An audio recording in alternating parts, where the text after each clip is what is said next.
வணக்கம் நண்பர்களே, mastering Microsoft power query video சீரீஸ்க்கு உங்களை வரவேற்கிறேன். இது வீடியோ நம்பர் 10. இந்த வீடியோவில் நம்ம பார்க்க போகிறது குரூப்பிங் அப்படின்ற கான்செப்டை பற்றி பார்க்க போகிறோம். நேரத்தை கடத்தாமல் பவர் குவெரி எடிட்டரில் குரூப்பிங் அப்படின்ற இந்த டேட்டா டிரான்ஸ்ஃபர்மேஷனை எப்படி பண்ணுறதுன்னு பார்க்கலாம் வாங்க. ஓகே, இந்த வீடியோக்காக நம்ம எடுத்திருக்கிற டேட்டா செட் இதுதான். இதே டேட்டா செட் தான் நம்ம போன வீடியோவில் எடுத்திருந்தோம் அன்பிவட்டிங் பற்றி எக்ஸ்ப்ளோர் பண்ணுறதுக்கு. இப்போது குரூப்பிங் அப்படின்றத எக்ஸ்ப்ளோர் பண்ணுறதுக்கு இந்த டேட்டா செட் எடுத்திருக்கோம். ஃபஸ்ட்டு ரிக்குவயர்மெண்ட் என்னன்னு சொல்லிடுறேன். இப்போது இந்த டேட்டா செட்டில் நமக்கு ஒவ்வொரு டயர் வைஸும் ஒவ்வொரு குவார்ட்டரும் ஒவ்வொரு இயர்லேயும் எவ்வளோ ப்ரொடக்ஷன் காஸ்ட் ஆயிருக்குன்றதை ப்ரெசென்ட் பண்ணியிருக்காங்க. பட் பிஸ்னஸ் என்ன எக்ஸ்பெக்ட் பண்ணுறாங்கன்னா, ஒவ்வொரு டயர் வைஸ் ஒவ்வொரு வருஷமும் டோட்டல் ப்ரொடக்ஷன் காஸ்ட் என்னன்றதை நம்ம கொடுத்தா போதும். ஸோ பிவட் டேபிளோ இல்லை நார்மல் டேபிளோ எப்படி கொடுத்தாலும் அவங்களுக்கு okay. They don't need that quarterly information, they want only the year wise information. சரி, இப்போது பவர் குவெரி எடிட்டரை வச்சு இது எப்படி நம்ம அச்சீவ் பண்ணுறதுன்றதை பார்க்கலாம். ஸோ இந்த ஃபைலை க்ளோஸ் பண்ணிவிட்டு ஒரு நியூ ஃபைல் ஓப்பன் பண்ணிக்கலாம். So I am going to launch the power query editor. So data டேபுக்கு போகிறேன். Get data, launch power query editor. இப்போ பவர் குவெரி எடிட்டரில் இருக்கும். ஹோம் டேபில் நியூ சோர்ஸில் ஃபைல் எக்ஸல் ஒர்க் புக், இதுதான் நான் லோட் பண்ண வேண்டிய டேட்டா செட். அதை செலக்ட் பண்ணுறேன், இம்போர்ட்னு கொடுத்துட்றேன். இப்போ டேட்டா செட்டை அந்த எக்ஸல் ஃபைலில் கனெக்ட் ஆகிட்டு எந்த ஷீட்டில் இருக்குதுன்னு கேட்குது. டேட்டா செட்டு ஷீட் 1ல் இருக்குது. ஷீட் 1 செலக்ட் பண்ணிவிட்டு ஓகேன்னு கொடுத்துட்றேன். இப்போ டேட்டா உள்ளே லோட் ஆகும். லோட் ஆன உடனே நம்ம சேஞ்ச் டைப்பை அப்ளைட் ஸ்டெப்லேருந்து எடுத்துகிட்டு போகிறோம். ஸோ அப்ளைட் ஸ்டெப்புக்கு போயிட்டு சேஞ்ச் டைப்பை ரிமூவ் பண்ணிடுறேன். இப்போது நம்ம என்ன பண்ண போகிறோன்னா, இந்த காலமை மல்டிபிள் காலம்ஸை பிரிக்கணும். ஸோ ஹோம் டேபில் ட்ரான்ஸ்ஃபார்ம் செக்ஷனில் ஸ்பிளிட் காலம் பை டீலிமிட்டர். என்னோட டீலிமிட்டர் வந்து கமா, ஸோ அதுவே ஐடென்டிஃபை பண்ணிடுச்சு. Each occurrence of the delimiter ஓகேன்னு கொடுத்துட்டேன். ஸ்ப்ளிட் பண்ணிடுச்சு பியூட்டிஃபுல்லாக. பட் சேஞ்ச் டைப் இப்போ வேண்டாம். அதனால் அப்ளைட் ஸ்டெப்பில் போய்ட்டு சேஞ்ச் டைப் எடுத்துடுறோம். ஏன்னா நமக்கு இன்னும் ஒரே ஒரு ட்ரான்ஸ்ஃபார்மேஷன் இருக்குது. Use first row as header use பண்ணணும். ஸோ ஹோம் டேப்பில் ட்ரான்ஸ்ஃபார்ம் செக்ஷனில் use first row as header. So இப்போது நமக்கு ஹெட்டர்ஸ் கரெக்டாக வந்துடுச்சு. இப்போ டேட்டா டைப் சேஞ்சும் பண்ணியிருக்கு. ஸோ சேஞ்ச் டைப்பை இந்த தடவை நான் கம்ப்ளைண்ட் பண்ணல. Perfectly I am okay with that. So இப்போ பிஸ்னஸ் என்ன கேட்டதுன்னா, ஒவ்வொரு டயர் மாடல் வைஸும் year wise total production cost எங்களுக்கு வேணும். So that we can compare yearly production cost ஒவ்வொரு டயர் மாடலுக்கும் இன்க்ரீஸ் ஆகுதா இல்லை டிக்ரீஸ் ஆகுதான்னு பார்க்கணுன்னு கேட்குறாங்க. ஸோ இதை நம்ம என்ன பண்ண போகிறோம், இந்த குவெரியோட நேமை ட்ரான்ஸ்ஃபார்ம்டு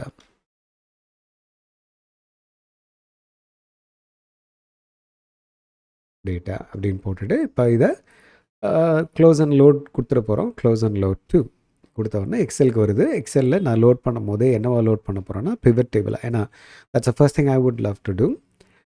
பிவட் டேபிள் சம்மரைஸ் பண்ணி கொடுத்துருப்போது. ஏன்னா இண்டிவிஜுவல் வேல்யூஸாக இருக்கிறத நம்ம சம்மரைஸ் பண்ணணும். இப்போ 4 குவார்ட்டரில் இருக்கிறத we have to summarize and give it கரெக்டாக. ஸோ எக்ஸிஸ்டிங் ஷீட்டில் எனக்கு பிவட்டை க்ரியேட் பண்ணுன்னு சொல்கிறேன். ஓகேன்னு கொடுத்துட்றேன். இப்போ பிவட் டேபிள் க்ரியேட் ஆகிடுச்சு. ரைட் சைடில் நமக்கு ஃபீல்ட் லிஸ்ட் இருக்குது. டயர் மாடல் ரோவுக்கு வந்துடணும், இயர் வந்து காலம்ஸ்க்கு வந்துடணும்.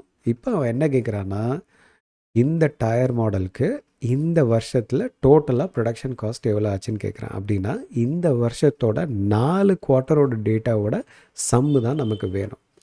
பட் நம்மக்கிட்ட என்ன பிரச்சனைன்னா, 4 குவார்ட்டரோட டேட்டாவை சம் பண்ணி ஒரு காலம் இல்லை, ஆனால் இண்டிவிஜுவல் காலமாக தான் இருக்குது. நான் இப்போ இதை ஆக்டிவேட் பண்ணேன்னா எனக்கு என்ன ஆகும்னா இப்படி ஆகிடும். நமக்கு டேபிள் வந்து பார்க்க எக்ஸ்பேண்ட் ஆன மாதிரி ஆகிடும்.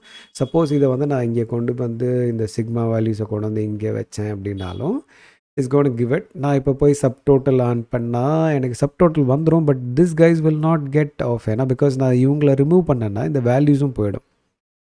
ஏன்னா they are acting as columns. So நம்ம லாஸ்ட் வீடியோவில் பண்ண மாதிரி என்ன பண்ண போகிறோம், இந்த காலம்ஸாக இருக்கிறத ரோஸாக மாற்றிட்டு அதுக்கப்புறம் சில சேஞ்சஸை நம்ம பவர் குவெரி எடிட்டரில் பண்ணிவிட்டு then we will come back here and see what we can do. சரியா?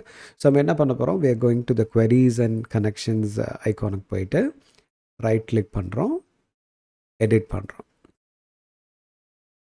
ஸோ ஃபஸ்ட் திங் நம்ம பண்ண போகிறது, இந்த 4 காலமாக இருக்கிறத ஒரு காலமாக மாற்றினா தான் நம்மளால் இயர் வைஸ் டோட்டல் பார்க்க முடியும். கரெக்டுங்களா? இந்த 4 காலம் இருக்கிறத ஒரு காலம் வேல்யூவாக மாற்றணும். ஸோ நம்ம என்ன பண்ண போகிறோம், 4 காலம் இருக்கிறத ரோவாக மாற்றினா நம்மளால் அதை சம்மரைஸ் பண்ணிக்கலாம் பிவட்டில். ஸோ நான் காலமை ரோவாக மாற்ற நம்ம என்ன ட்ரான்ஸ்ஃபர்மேஷன் யூஸ் பண்ணணும், அன்பிவட்டிங். ஸோ செலக்ட் பண்ணிக்கிட்டேன், ட்ரான்ஸ்ஃபார்ம் டேபுக்கு போகிறேன். எனி காலம் குரூப்பில் அன்பிவட் காலம்ஸ் செக்ஷனில் நான் யூஸ் பண்ணுறது அன்பிவட் ஒன்லி செலக்டட் காலம்ஸ் கொடுத்துட்றேன். இப்போ இந்த வேல்யூன்னு இருக்கிறத ப்ரொடக்ஷன் காஸ்ட் ரீநேம் பண்ணிடுறேன். பட் குவார்ட்டர்லி அவங்களுக்கு தேவையில்லைன்னுட்டாங்க. இந்த குவார்ட்டர்லின்ற காலமை இப்போ நம்ம ரிமூவ் பண்ணிடலாம். இப்போ நான் என்ன பண்ண போகிறேன்னா, எனக்கு பவர் குவரியிலேயே இங்கேயே சம்மரைஸ் பண்ண முடியுமான்னு பார்க்குறேன். ஏன்னா இதை நான் இப்போ எடுத்துகிட்டு போயிட்டு பிவட் டேபிளில் போட்டால் I can definitely summarize it. But இதையே நான் பவர் குவரி மூலயமா இங்கேயே பண்ண முடிஞ்சதுன்னா டேட்டாவே சம்மரைஸ்டு டேட்டா மாதிரி இருக்கும். பிவட் டேபிளாக அங்கே நான் கொடுக்க வேண்டாம். ஸோ சில டைம் பிவட் டேபிள் அந்தளவுக்கு யூசர் ஃப்ரெண்ட்லியாக இருக்காது. நான் ஒரு ஃபார்முலா எழுதும் போது பிவட் டேபிளை சோர்ஸாக வச்சுட்டு எழுதுனா நிறைய காம்ப்ளிகேஷன்ஸ் வரும். ஸோ அந்த காம்ப்ளிகேஷன்ஸை ப்ரிவெண்ட் பண்ண நான் என்ன பார்க்குறேன்னா, பிவட் பவர் குவரியிலேயே எனக்கு அந்த சம்மரைசேஷன் பண்ணுறதுக்கான ஆப்ஷன் இருக்கா அப்படின்னா, ஒவ்வொரு டயர் மாடல் வைஸும் அதோட ரெஸ்பெக்டிவ் இயர் வைஸும் நம்ம இந்த ப்ரொடக்ஷன் காஸ்ட்டை ஆட் பண்ணணும். பிவட்டில் என்ன பண்ண போகிறோமோ அதே தான் இங்கேயும் பண்ண போகிறோம். அங்கே என்ன பண்ணுவோம், இந்த டயர் மாடலில் ரோவில் போடுவோம், இந்த காலம்ஸில் போட்டு இந்த ப்ரொடக்ஷன் காஸ்ட்டை தூக்கி வேல்யூஸில் போட்டோன்னா சம்மரைஸ் பண்ணி கொடுத்துரும். பட் இங்கே நம்ம அதை பண்ண முடியுதான்னு பார்க்க போகிறோம். இப்போ பாருங்கள், நான் என்ன பண்ண போகிறேன், இந்த 2 காலம் பேஸ் பண்ணி இந்த வேல்யூஸை நான் சம்மரைஸ் பண்ண போகிறேன். ஸோ நீங்கள் எப்போல்லாம் டேட்டா செட்டில் சம்மரைஸ் பண்ண போகிறீங்களோ பிவட்டில், எப்போல்லாம் டேட்டாவை சம்மரைஸ் பண்ண போகிறீங்களோ பவர் குவரியில், அப்போல்லாம் நம்ம யூஸ் பண்ண வேண்டிய ஆப்ஷன் தான் குரூப் பை. நான் மறுபடியும் ரிப்பீட் பண்ணுறேன்.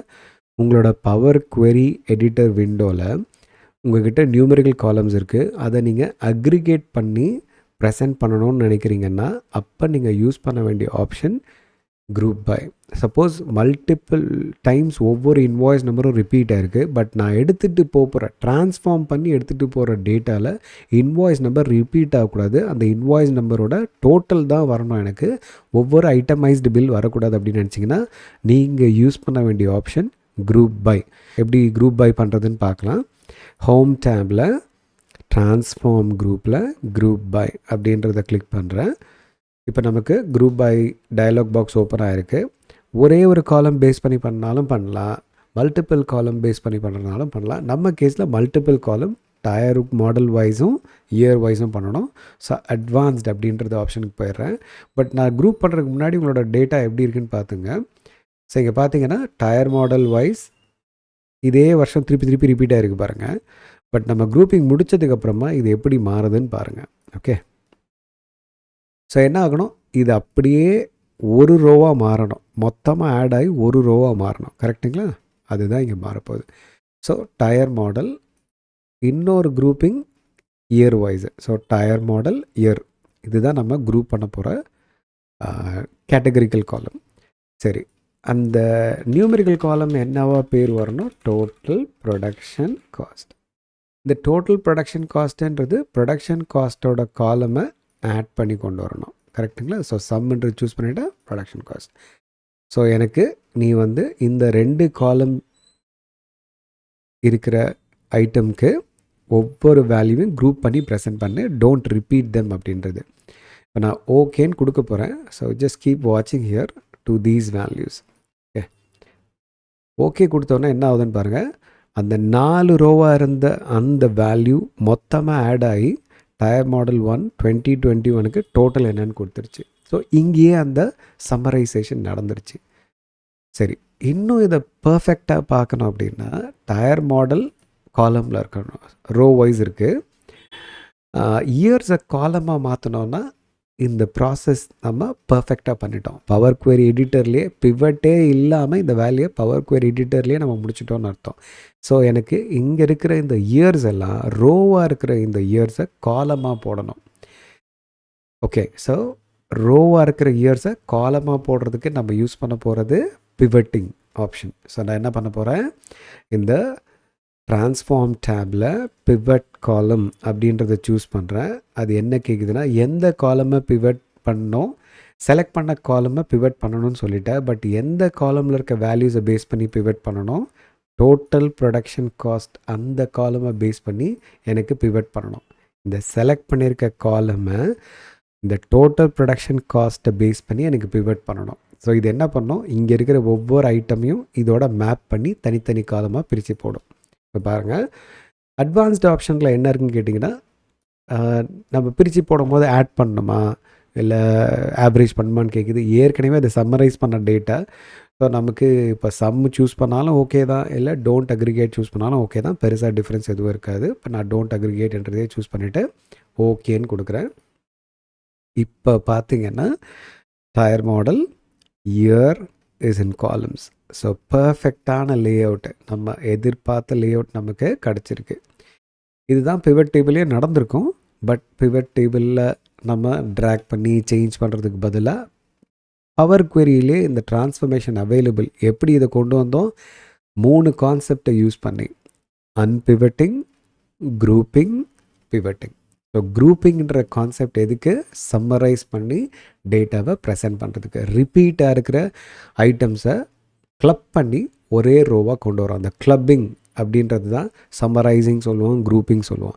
இந்த கிளப்பிங் பண்ணும் போதோ இல்லை சம்மரைசிங் பண்ணும்போதோ குரூப்பிங் பண்ணும்போதோ you have different aggregation, average, sum, max, min அப்படின்ட்டுருக்கு. எது வேணாலும் சூஸ் பண்ணிக்கலாம். இதில் இன்ட்ரெஸ்டிங் பார்ட் என்னென்னா, குரூப் பை வந்து ஒரு காலம் மட்டும் இல்லை, மல்டிபிள் காலம் பேஸ் பண்ணி நம்மளால் பண்ண முடியும்.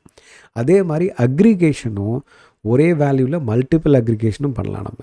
ஓகே, ஸோ அந்த ஆப்ஷன்ஸ் நீங்கள் எக்ஸ்ப்ளோர் பண்ணி பார்த்துட்டு உங்களோட எக்ஸ்பீரியன்ஸ் எப்படி இருந்ததுன்னு கமெண்ட் செக்ஷனில் சொல்லுங்கள். we will see. சரி, இப்போ இந்த டேட்டாவை நம்ம எக்ஸலுக்கு லோட் பண்ணலாம். க்ளோஸ் அண்ட் லோட் டுன்னு கொடுத்துட்டேன்.